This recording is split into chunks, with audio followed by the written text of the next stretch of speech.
Hello and welcome or welcome back. This is my last video for this channel. I'm so happy. It's been a wonderful ride and I appreciate y'all so much. Thank you everyone who has stuck by and watched my little miniature journey over this past year. But let's get into my net worth.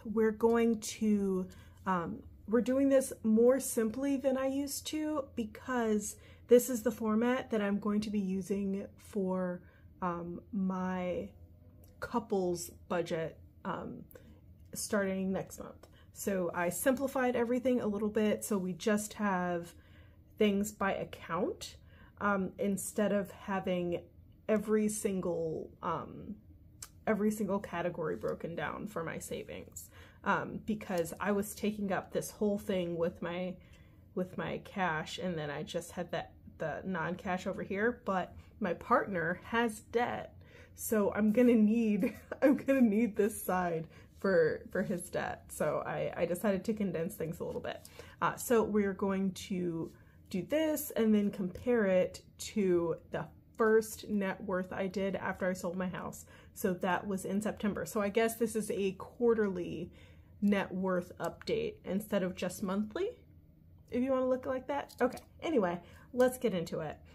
So for my checking account, I have $739.14, and in my savings I have $41,924.31, and then my education fund was a cash sinking fund, but I decided to make it a CD because, well, in case you didn't know, a CD is a certificate of deposit, and it's like it freezes the amount that you put in there, so you can't keep contributing. At least with this one, you can't keep contributing to it, and also you can't take anything out until the time period is up. So this is an 18-month CD because I know I'm not going to go back to college within 18 months because I have too much going on in my life. So I decided to make that a CD and get a little more interest. So that is $21,840 as of today and 99 cents. So this interest is just on my education fund, and I cannot access any of this, which is why I didn't include it in my savings. And then for unstuffed cash, let's see how much we have there. Where did I put my binder? Oh, here it is. Okay, so this is just cash that I do not have assigned to anything yet. What I do is if I use my card for something, I just take the cash out of the appropriate envelope, and then I pay the bill when I have my next paycheck, and then that cash gets saved for the next time I have to do cash stuffing. So this is that cash that has been used on cards and has not been reallocated yet. So we have 100, 200, 250, 300, 320, 340, 360, 380, 400, 420, 440, 460, 480, 500, 520, 540, 545, 550, 555, 556, 557, 58, 59, 60, 61, 62, 63, 64, 65, 67, 68. So $568. And I'll add the cents there.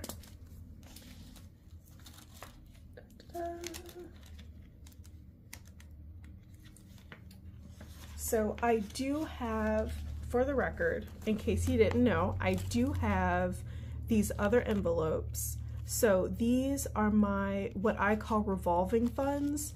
So I haven't taken the money out. I haven't spent this money.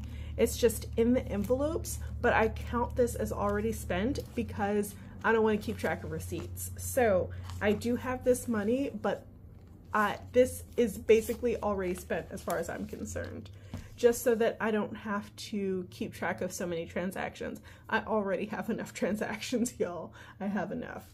Okay, so but there's that. And then there's clown repellent.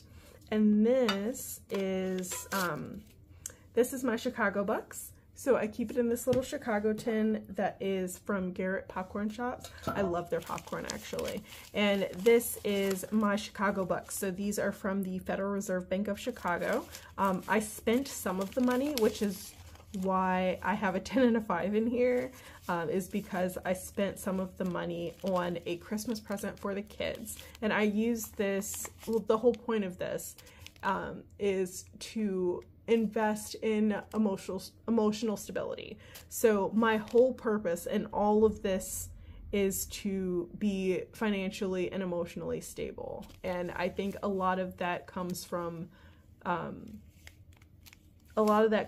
chaotic my life is. So now that I've gone on my little soapbox and rambled a little bit, okay, we have 10, 15, 16, 17, 18, 19, 20, 21, 22, 23, 24, 25, 26, 27, 28, 29, 30, 31.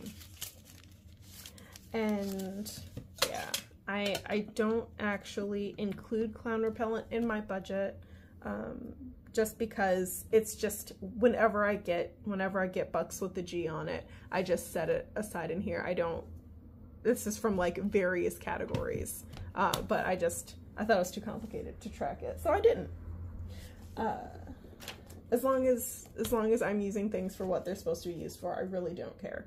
And that is not financial advice, y'all. That is not financial advice. That is just me doing this whole process like the most efficient for me way possible. So next we have earnings. Oh, good grief. I counted that money and I didn't write it down. Y'all, you should have told me. You should have told me that I did that. Okay, let's try this again. 10, 15, 16, 17, 18, 19, 20, 21, 22, 23, 24, 25, 26, 28, 29, 30, 31. Okay, 31. We're going to write it down this time because I am a professional who doesn't get paid for this. Okay, so Ernings Hemingway next. Ernings Hemingway. This is the piggy, my lovely little piggy here, my little piggy bank. It is all of my change from various categories. I don't keep track of which category it came from, but I'm just keeping this change, and this is going to fund Halloween of next year.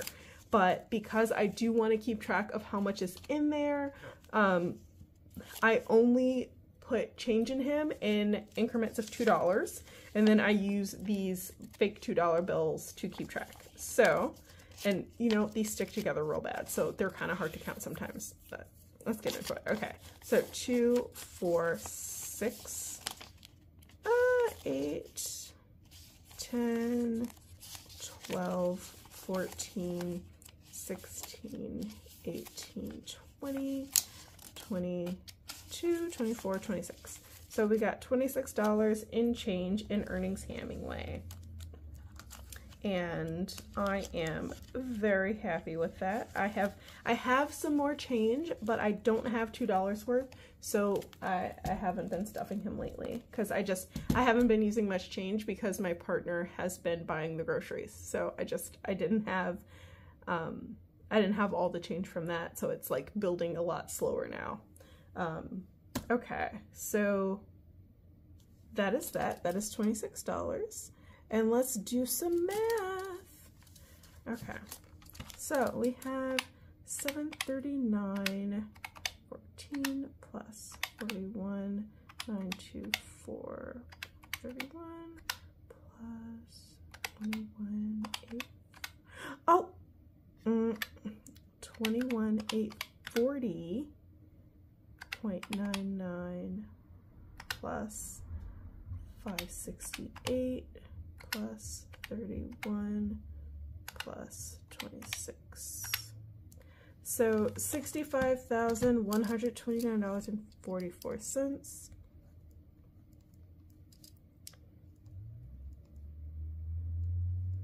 in cash. And then for my non-cash assets, so this is my investments and my vehicle value. For my employer-funded retirement fund, which for me, because I work for a nonprofit, is a 403B instead of a 401k, we have $5,821.40. Oh my goodness. I love these pens so much. 47 cents. And then for my 2 IRAs, so I have a Roth IRA and a traditional IRA. These are just personal retirement accounts. The traditional IRA is from previous employers.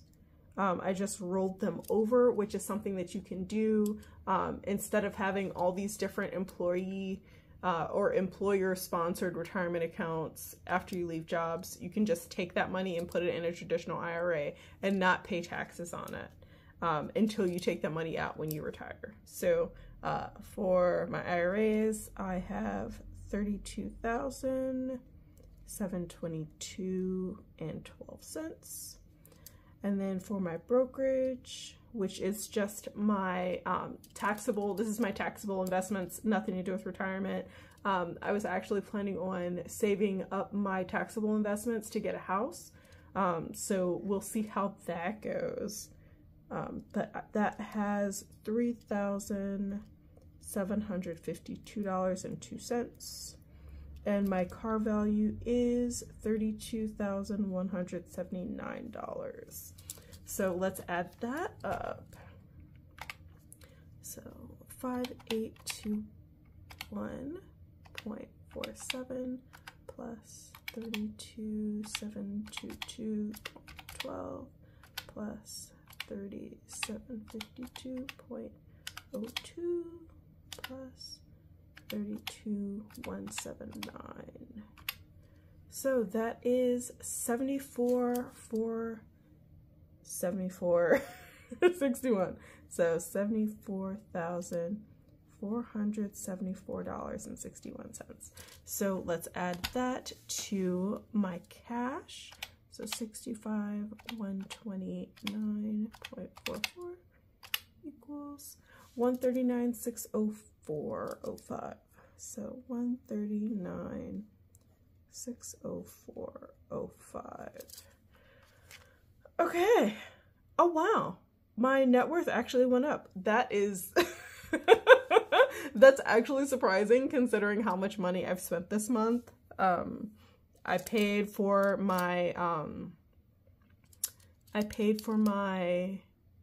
whatchamajigam, my cruise, and I like paid for Christmas and all this other stuff, and yet it still went up a little bit. That's kind of amazing. Okay, so total net worth is $139,604.05, and that means 139,346. So my my net worth went up by $257.63, which is not a lot, and you know, such is life. Okay.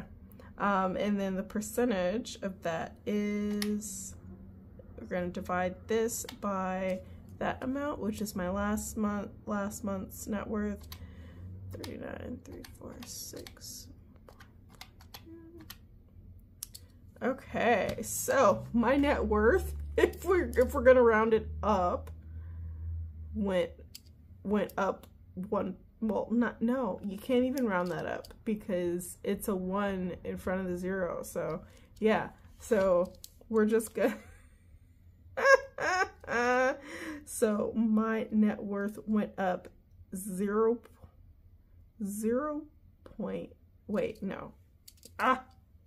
multiply that by 100. Okay, so 0.18% is how much my net worth went up, and that is kind of sad, but I'm okay because it did go up, and that's really the plan, is to have it go up every month if possible. I know it's not always realistic because I am going to be spending some of my savings, because that's how it works, y'all. When you have sinking funds, you know, every year you're going to be getting Christmas presents, getting birthday presents, spending money like on car maintenance, on, you know, life. It's okay. But I at least want it to go up most months. So now we're going to compare this to September. So September was the month that I sold my house. So this was my first month of having no debt and my first month of tracking all of my non-cash assets.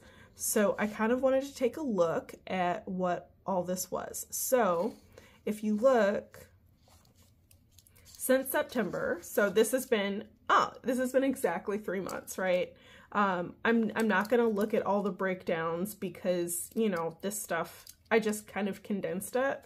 But if you look at it, my cash that I had, my cash went up by, what is this? $700-ish.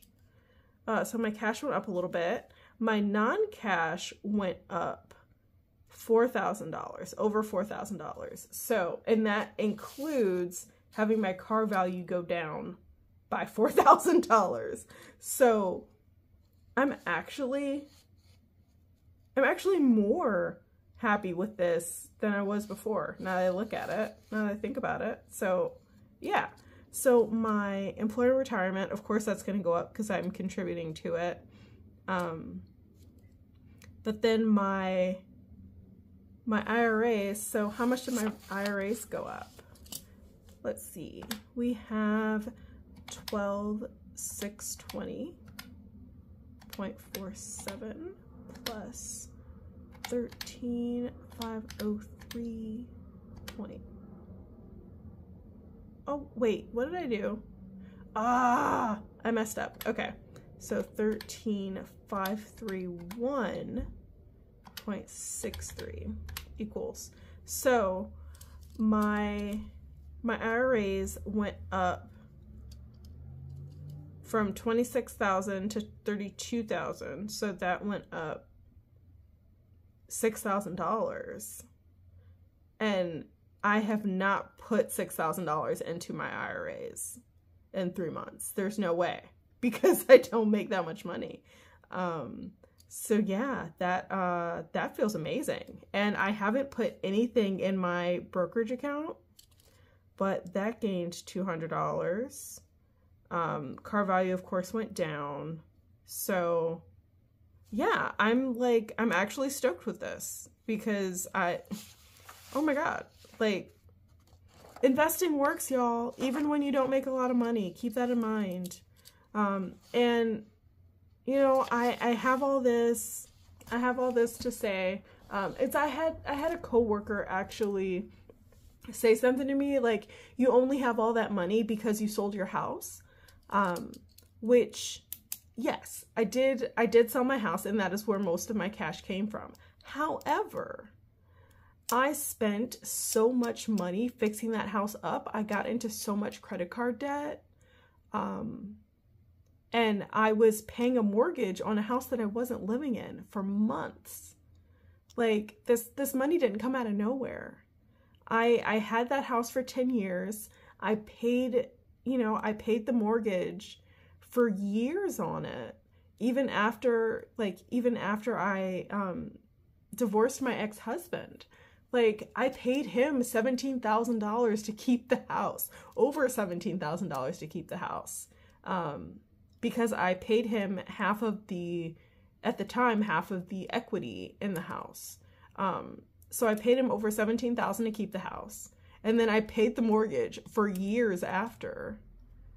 And then I was the one doing all the maintenance. I was doing all that. I did have a tenant for a while, but he wasn't actually paying. He wasn't actually paying for everything.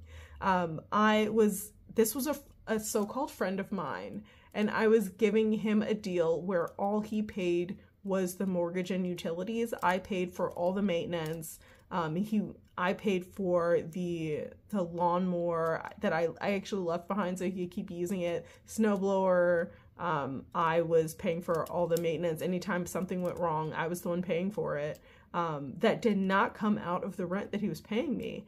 And that went on for a while. Like, I was losing money renting to that guy. But that was because I didn't have the cash to sell the house. I didn't have the cash to do all the repairs and upgrades that I wanted to do in order to get good market value for the house. So, like, yeah, I put my blood, sweat, and tears into that. I earned this. This money didn't come out of nowhere. And really, if you look at it, like if you look at the numbers, over 10 years, my house did go up in value a good amount. But if I had invested that money instead of buying a house, if I invested that money, I would have more. Like for the down payment of that house. And if I had sold the house instead of paying my ex $17,000, like I'd invested the proceeds from that, like I would have more money now. This is not like money that came from the sky, from nowhere. That's not how that works. The house did not increase in value faster than the stock market does. It didn't increase in value faster than even my investments are. Like, yeah, my investments are pretty small right now, but they're growing faster than my house value was. So, you know, take that as you will. But, you know, I've been holding you up long enough. If you stuck by this long, I mostly just wanted to give some perspective to why I have the money that I have, because this is the end. And I'm not going to be, I'll still reply to comments if y'all comment some more, but I will not be posting any videos after this on this channel. So this is my goodbye. I love you so much. I appreciate you. And yes, I know that this line could, in theory, be something to be concerned about, but I did get it checked by a dermatologist and I am fine. I do not have like cancer in my nail or anything. I just have a mole under my nail bed and that causes discoloration as my nail grows out. But the mole is not cancerous. I am 100% fine as far as that's concerned. So don't worry about me. But I love you. I appreciate you. Never forget that you deserve financial stability. And I hope you have a great day on purpose. Bye.